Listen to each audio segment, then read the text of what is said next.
Hi friends, welcome to my channel. இன்னைக்கு நம்ம வீடியோவில் என்ன பார்க்க போகிறோம்னா பரோட்டாக்கான சைட் டிஷ், அதாவது சால்னா எப்படி பண்ணலாம் அப்படிங்கிறத பார்க்க போகிறோம். தேவையான பொருள் என்னென்னா தேங்காய், அது ஒரு 4 பீஸ், பச்சை மிளகா 2, இதை நான் தோல் நீக்கி வச்சுருக்கேன் கடலையை, புதினா கொஞ்சம், இஞ்சி பூண்டு வந்து 1 டேபிள் ஸ்பூன், தக்காளி 2 தக்காளி அரைச்சி எடுத்து வச்சுருக்கேன், வெங்காயம் 1. குக்கர் ஹீட் ஆனதும் ஒரு 4 டேபிள் ஸ்பூன் கடலை எண்ணெயை விட்டுக்கோங்க.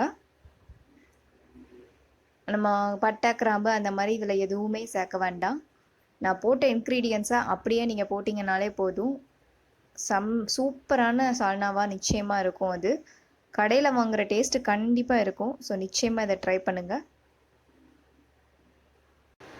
இப்போது வெங்காயம் எண்ணெய் ஹீட் ஆயிடுச்சு. இப்போ வெங்காயம் போட்டுடலாம். நிலக்கடலை வந்து ஒரு 50 கிராம் எடுத்துக்கிட்டால் போதும். கரெக்டான ரேஷியோவில் உங்களுக்கு தெரியும் அப்படின்னா நீங்கள் 50 கிராம் எடுத்துக்கோங்க. இல்லை வீட்டில் இருக்கிறத வந்து எனக்கு தெரியும், அந்த 50 கிராம் தெரியும் அப்படின்னா நீங்கள் அப்படி எடுத்து போட்டுக்கலாம். இல்லை கடையில் வாங்கி கூட ஒரு 50 கிராம் கடையில் வாங்கி கூட போட்டுக்கலாம். புதினா வந்து ஒரு 5-6 ஸ்டெம் இருக்கும்ல, அந்த 5-6 இதை மட்டும் எடுத்துகிட்டு அதில் உள்ள லீஃபை மட்டும் எடுத்து போட்டுக்கோங்க. இது 1 டேபிள் ஸ்பூன் இருக்கும். ஸோ 1 டேபிள் ஸ்பூன் இஞ்சி பூண்டை விழுதை நான் போட்டுக்கிறேன்.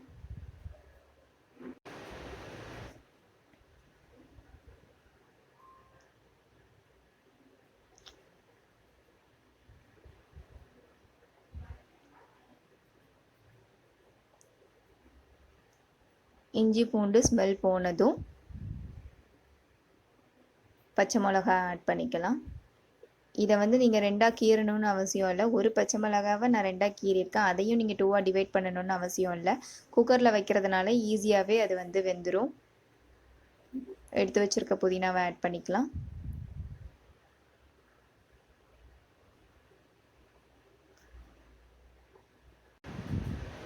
இப்போ அரைச்சி வச்சுருக்க 2 தக்காளியோட விழுதை நம்ம இதில் ஆட் பண்ணிக்கிறோம்.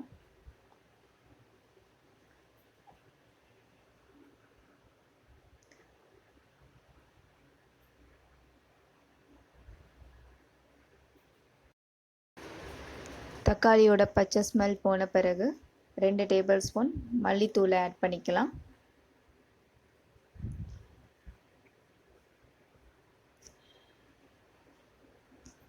ஒன் டேபிள் ஸ்பூன் வத்தப்பொடி ஆட் பண்ணிக்கலாம். இதுவே காரம் கரெக்டாக இருக்கும்.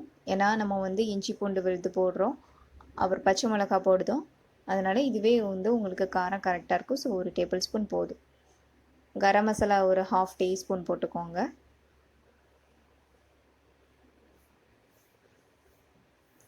போட்டு நல்லா கிளறி விட்டுடுச்சு. அடுத்து ஒரு டம்ளருக்கு நம்ம தண்ணி ஆட் பண்ணிக்க போகிறோம்.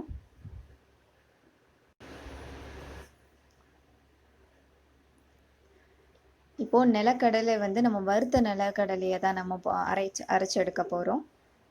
வறுக்கலை பச்சை நிலக்கடலை அப்படின்னா நீங்கள் வீட்டில் வந்து அதை வறுத்துக்கோங்க. இது நான் வறுத்த நிலக்கடலை எடுத்திருக்கேன். இது 50 கிராம். தேங்காய் 4 பீஸ், அது 2ஐயும் சேர்த்து நம்ம இப்போ மையாக அரைச்சி வச்சுக்க போகிறோம். இப்போ அந்த அரைச்சி வச்ச விழுதை நம்ம இதில் ஆட் பண்ணிக்கலாம். எதுவுமே அரைக்க வேண்டாம். நிலக்கடலையும் தேங்காயும் மட்டும் நம்ம அரைச்சி எடுத்துக்கிட்டால் போதும். வேறு எதுவும் போட வேண்டாம். இன்னும் ஃப்ளேவர் நல்லா இருக்கணும்னா 2 கேஷ்யூ நட் கூட நீங்கள் இதில் ஆட் பண்ணிக்கலாம். ஆட் பண்ணி நீங்கள் அரைச்சி எடுத்துக்கலாம். அதில் மிக்ஸ் பண்ணியாச்சு. இப்போது சால்னாக்கு தேவையான உப்பை போட்டுக்கலாம். நான் ஒரு 1/2 டீஸ்பூன் உப்பு போட்டுக்கிறேன். இது 2 பேருக்கு அப்படிங்கிறதுனால எனக்கு 1/2 டேபிள் ஸ்பூன் போதும். இது கல் உப்பு அப்படிங்கிறதுனால அந்த அளவே இது சரியாக இருக்கும் எனக்கு. குக்கரில் 2 விசில் வச்சேன். 2 விசில் வச்சதும் அந்த கிரேவி மாதிரி இது ரெடி ஆகிடுச்சு. சூப்பரான பரோட்டா சால்னா ரெடி ஆகிடுச்சு. இதை நீங்கள் வீட்டில் ட்ரை பண்ணி பார்த்துட்டு எனக்கு கமெண்ட்ஸில் சொல்லுங்கள். நாங்கள் அப்லோட் பண்ணுற வீடியோ உங்களுக்கு பிடிச்சிருந்தா லைக் பண்ணுங்கள், எங்கள் சேனலை சப்ஸ்கிரைப் பண்ணுங்கள், உங்கள் ஃப்ரெண்ட்ஸ் எல்லாருக்கும் ஷேர் பண்ணுங்கள்.